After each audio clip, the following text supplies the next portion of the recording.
আবারও কেরালায় কাকদ্বীপের মৎস্যজীবীর মৃত্যু, উঠছে প্রশ্ন। আবারও কেরালায় ট্রলারে মাছ ধরতে গিয়ে মৃত্যু হলো একমাত্র মৎস্যজীবীর। গত দুদিন আগে একইভাবে মৃত্যু হয়েছিল পাথর প্রতিমার একমাত্র মৎস্যজীবীর।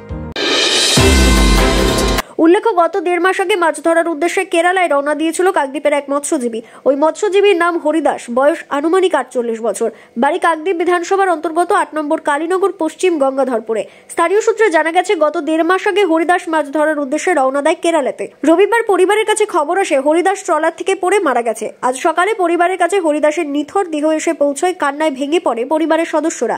হরিদাস একমাত্র পরিবারের রোজগেরে ছিল।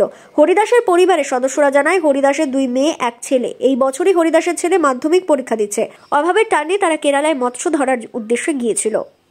Bureau report, XTV Bangla. বাবা কেরালা গেছিল, শনিবার দিন আমাদের কাছে খবর এসেছে বাবার কোনো খোঁজ পাওয়া যাচ্ছে। কবে খবর এসেছে?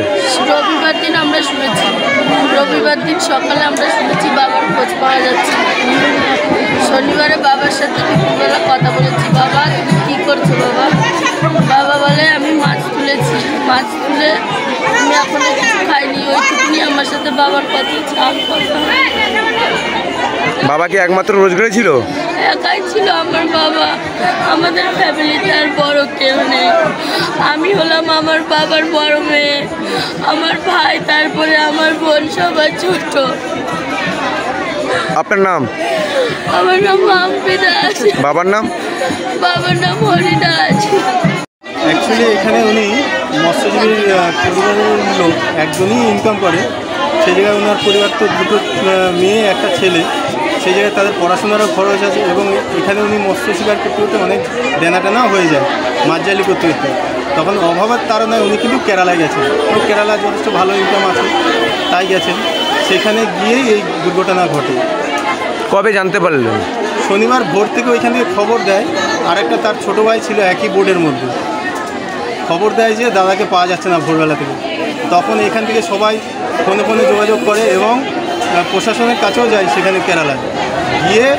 প্রায় আমরা 12টা থেকে 1টা নাগাদ সেটা সবাই খবর পায় ওনার বডিটা পাওয়া গেছে। শনিবার জানা গেছে। শনিবার রাত্রেবেলা উনি প্রায় 2টো নাগাদ টয়লেট করতে গিয়ে, ওইখানে তো লোহার আয়রন বডি, তাই হচ্ছে ওইখান থেকে পড়ে গিয়ে ওনার কপালে চোট লাগে, চোখে চোট লাগে। সেই অবস্থায় উনি নদীতেই ওইখানে মারা যায়। কবে বডি এসছে? হ্যাঁ, তারপরে এসছে প্রায় আজ 10টা নাগাদ দমদম এয়ারপোর্টে বডিটা আসে। আপনার নাম? আমার নাম পানুরাম দাস। কে হন? আমি ওনার প্রতিবেশী।